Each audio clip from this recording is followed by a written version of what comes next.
Stage 4 మోకాళ్ల అరుగుదలకి నొప్పి లేకుండా కీళ్ల మార్పిడి ఆపరేషన్ చేయబడును. Doctor Ramesh Gajula, endoscopic spine ortho surgeon and pain physician, Panacea spine pain ortho and sleep centre, Uppal, Hyderabad.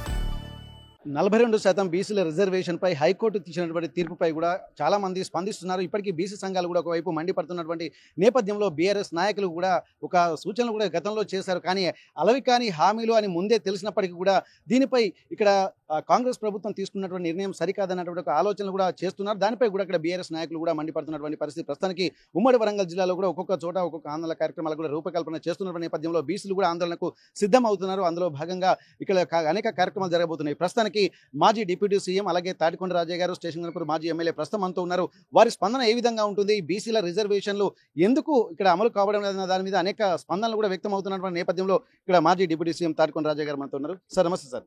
ఇప్పటి వరకు ఇక్కడ బీసీల రిజర్వేషన్ల మీద కూడా అనేక సందిగ్ధత ఉంది సార్. అయినప్పటికీ కూడా అది కాదని ముందు నుంచి చాలా మంది చెప్పుకుంటూ వస్తున్నారు. దానికి ఒక ప్రొసీజర్, ఒక సీక్వెన్స్ లేకుండా ఇక్కడ ముందుకు వెళ్ళడం అనేది సరికాదని చెప్పి చెప్తున్నారు. దీనిపై మీ స్పందన ఏంటి? హైకోర్టు తీర్పుని ఎలా చూస్తున్నారు?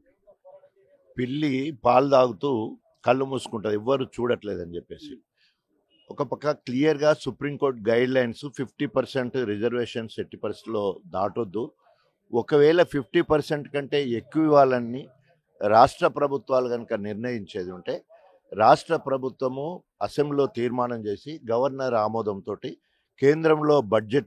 కేంద్రంలో బిల్ పాస్ చేసుకొని రాష్ట్రపతి ఆమోదం పొందితే దానికి అప్పుడు 42% రిజర్వేషన్ వచ్చేదానికి అవకాశం ఉంటుంది. ఇది జరగవలసిన ప్రాసెస్. అట్లా కాకుండా అసెంబ్లీలో బిల్లు పెట్టామని ఒకసారి, లేకపోతే ఆర్డినెన్స్ తీసుకొస్తామని ఒకసారి, తర్వాత జీవో తీసుకొస్తామని ఒకసారి, తర్వాత ఈ రాజ్యాంగనే దీన్ని సాధిస్తామని, ఇట్లా అనేక రకాలుగా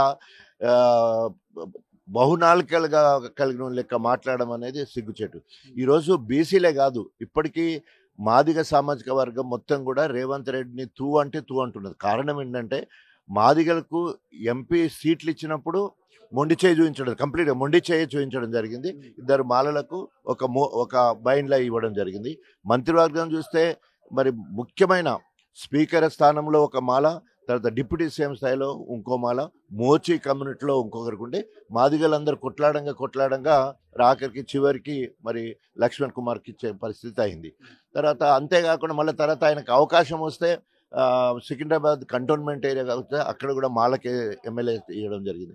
తర్వాత ఎమ్మెల్సీ ఒక్కటి ఇవ్వాల్సి వచ్చినప్పుడు కూడా మాదిగలను కాదని మరి మాలా కమ్యూనిటీకి సంబంధించిన దయాకర్కి ఇవ్వడం జరిగింది. అంటే మాదిగల వల్లనే నేను ఎదిగినా అని చెప్తాడు మరి పైకి, కానీ మాదిగలను ఎక్కడ ఎదగకుండా అణగదొక్కడం జరిగింది. సేమ్ మాదిగల తర్వాత ఈరోజు బీసీలను అణగదొక్కాలనే ఉద్దేశంతో బీసీలకు 42% అమలు కాకున్నా కూడా మాదిగలకు ఏ రకంగా సామాజిక న్యాయమో బీసీలో సామాజిక న్యాయంలో భాగంగా అత్యధికంగా ఉన్న ముదిరాజులకు మరి 35,000 కోట్ల చాపపిల్లలు ఇచ్చే కార్యక్రమం కావచ్చు. నెక్స్ట్ కమ్యూనిటీ యాదవులు, కుర్మాకు సంబంధించిన వాళ్ళైతే వాళ్లకు మరి గొప్పగా వారికి 20 గొర్రెపిల్లు ఒక పొట్టెలు ఇచ్చే కార్యక్రమం కావచ్చు. తర్వాత 3వ కమ్యూనిటీ గౌడ వచ్చినప్పుడు వారికి ఎక్సైజ్ సుంకాన్ని రద్దు చేసి కళ్ళు దుకాణాలు తెరిచే విధానం చేసి ఒక పాలసీ తీసుకొచ్చి గొప్పగా గీతా కార్మికులకి 2,000 పెన్షన్ ఇచ్చే కార్యక్రమం, ఆ రకంగా చేసే కార్యక్రమం.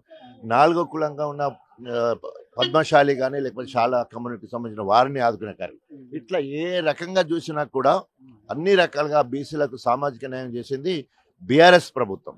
సో కానీ ఇవాళ ఏమంటారు కదా, పులిని చూసి నక్కవాత పెట్టుకున్నట్టు ఏదో చేయబోయి ఇవాళ అబాసు పాలయ్యిండు.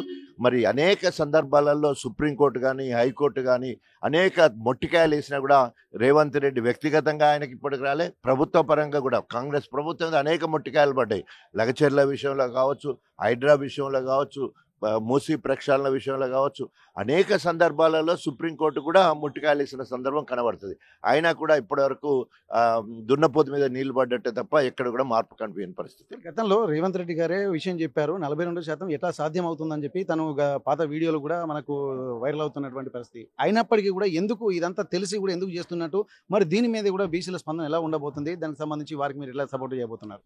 సో తప్పకుండా ఏరు దాటే వరకు ఓడమల్లన్న, ఏరు దాటిన తర్వాత బోడమల్ల అన్నట్టు ఆయన గతంలో ప్రతిపక్ష నాయకుడు ఉన్నప్పుడు మాట్లాడిన మాటలు, తర్వాత పిసిసి అధ్యక్షుడు ఉన్న మాటలు ఒకసారి చూసేది ఉంటే, ఆయన ఇప్పుడు అమలు పరుస్తున్న విషయాలు చూస్తే ఉంటే నక్కకు నాగలోకానికి ఉన్నంత కార్యక్రమాలు ఉంటాయి. మేము అంత గొప్పగా రాష్ట్ర ప్రభుత్వాలకు ఎక్కడిది జీవో తీసుకొచ్చా అనేది అప్పుడు మాట్లాడతాడు. ఇప్పుడు ఈయనే స్వయంగా జీవో నెంబర్ 9 తీసుకొని అమలు పరచడానికి ప్రయత్నం చేస్తాడు. అప్పుడు ఫిరాయింపులను అస్సలకి ఉండడం, ఊర కుక్కలను పిచ్చి కుక్కలను కొట్టినట్టు తరిమి కొట్టండి మిమ్మల్ని నుంచి, కాకపోతే నేను కొడతానని చెప్పేసి అప్పుడు మాట్లాడతాడు. స్వయంగా ఫిరాయింపులను ప్రోత్సహించడమే కాకుండా కండువ కప్పుకుంటే ఫిరాయించినట్ట అని చెప్పేసి మాట్లాడతాడు. సిగ్గు శరం లేకుండా ఫిరాయింపు 10 మందిని పిలుచుకొని మాట్లాడతాడు. ఏమని మాట్లాడతాడు అంటే, మీరు పోయి ఓన్లీ మేము అభివృద్ధి కోసం వచ్చినట్టు చెప్పండి, బీఆర్ఎస్ పార్టీలో ఉన్నట్టు. అంటే ఒక కాంగ్రెస్ అధినేతగా ఏమంటారు ముఖ్యమంత్రిగా ఈరోజు పదవిని అనుభవిస్తున్నప్పుడు కాంగ్రెస్ అని చెప్పుకోవడానికి గర్వపడే విధంగా ఉండాలి. కానీ కాంగ్రెస్ అని మీరు బీఆర్ఎస్కో చెప్పంటే అక్కడే దిగజారుతనం అనేది తేలిపోయింది. కాబట్టి ఆయన ఎన్ని రకాల బహురూపాలు ఉంటారు చూడండి, ఆ బహురూపాలు ఎట్లనో ఆయన ఎట్లా ఈరోజు మాటిమాటికి రూపం మార్చుకుంటూ, మాటిమాటికి మాటలు మార్చుకుంటూ పబ్బం గడుపుకుంటూ ముందు పోతున్నాడు. ఆయనకు రోజులు దగ్గర పడ్డాయి. ఇద్దరు తన సామాజిక వర్గానికి సంబంధించిన ఇద్దరు మంత్రులు ఎప్పుడైనా దింపుదామా వీళ్ళు ఎక్కుదామా అన్నట్టున్నారు. ఈ మధ్యలో చేసిన సోషల్ మీడియా సర్వేలో కూడా రేటింగ్ ఒక మంత్రికి ఎక్కువ వస్తున్నట్టు క్లియర్గా ఈరోజు సోషల్ మీడియాలో కూడా చూస్తున్నాం. కాబట్టి ఎప్పుడు ఆయన పీఠం కదిలేది తెలియని పరిస్థితిలో ఉన్నారు. కాబట్టి ఫ్రస్ట్రేషన్లో ఉన్న రేవంత్ రెడ్డి ఏం చేయాలో తోయట్లేదు. మాటిమాటికి ఢిల్లీ కురుకుతుండే. ఇప్పటికి 54-55 సార్లు ఢిల్లీ పోయింది, కానీ ఎలగబెట్టింది ఏం లేదు. రాష్ట్ర ప్రజలకు ఒరగబెట్టింది లేదు. ఆయన వ్యక్తిగతంగా అదనంగా సంపాదించుకున్నాడు అంటే ఓన్లీ అక్కడ రాహుల్ గాంధీకి కప్పం కడుతున్నాడు, పదవి కాపాడుకుంటున్నాడు.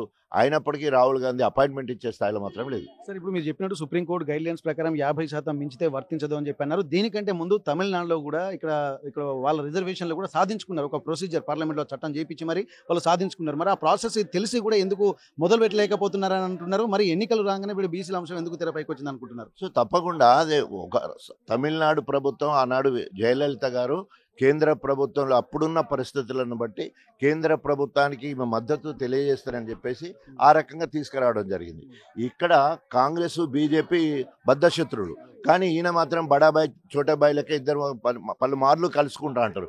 కానీ ఏం కలుసుకుంటున్నారు, ఏం చేస్తున్నారు అనేది మాత్రం ఎవరికి తెలియదు. సో ఎప్పుడైనా ఈయన దిగేటప్పుడు, ఇప్పుడు ఒకవేళ కనుక ఈయన సీఎం నుంచి వెళ్ళి దింపేసి ఆ ఇద్దట్లో ఎవరైనా సీఎం అయ్యంటే నేను పార్టీ ఫిరాయించినా కూడా చెప్పలేము. సో కాబట్టి ఆ అవకాశం కూడా ఉన్నది. అందుకనే ఇప్పుడే లైన్ క్లియర్ చేసుకున్నట్టు కనబడతా ఉన్నది.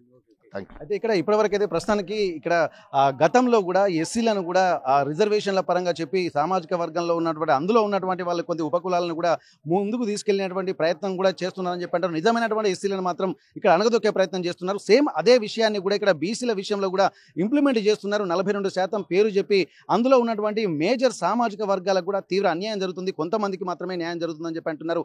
ఇవన్నీ కూడా దృష్టిలో పెట్టుకుంటే గత కొద్ది రోజులుగా కాంగ్రెస్ ప్రభుత్వం అధికారంలోకి వచ్చిన తర్వాత జరుగుతున్నటువంటి పరిణామాలు కనుక ఒక్కసారి చూస్తే రేవంత్ రెడ్డి ముఖ్యమంత్రి గారు ఎవరైతున్నారో తను చేసేటువంటి ప్రతి చర్య కూడా వ్యక్తిగత లాభాల కోసమే ఇక్కడ చేస్తున్నారు తప్ప ఇక్కడ కాంగ్రెస్ పార్టీ ప్రయోజనాల కోసం కానీ ఇక్కడ రాష్ట్ర ప్రయోజనాల కోసం కానీ ఎక్కడ తను పాటు పాడడం లేదన్నది గత కొద్ది రోజుల నుంచి చూస్తుంటే జరుగుతున్నటువంటి పరిణామాలను చూస్తే అర్థమవుతుందంటున్నారు.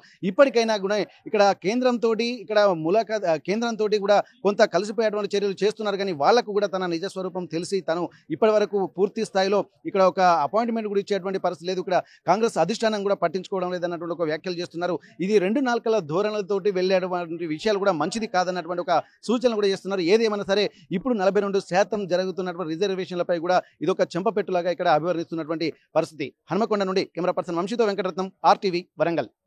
తెలుగులో న్యూస్ కి ఫాస్టెస్ట్ యాప్ ఇప్పుడు టోటల్లీ న్యూ అవతార్లో జస్ట్ 5 seconds లో కంప్లీట్ న్యూస్. సోషల్ మీడియాలో ట్రెండ్స్ కి one stop solution. Live TV app voice search option తో ఇప్పుడే డౌన్లోడ్ చేయండి లేదా అప్డేట్ అయిపోండి. యాప్ లింక్ డిస్క్రిప్షన్ లో ఉంది.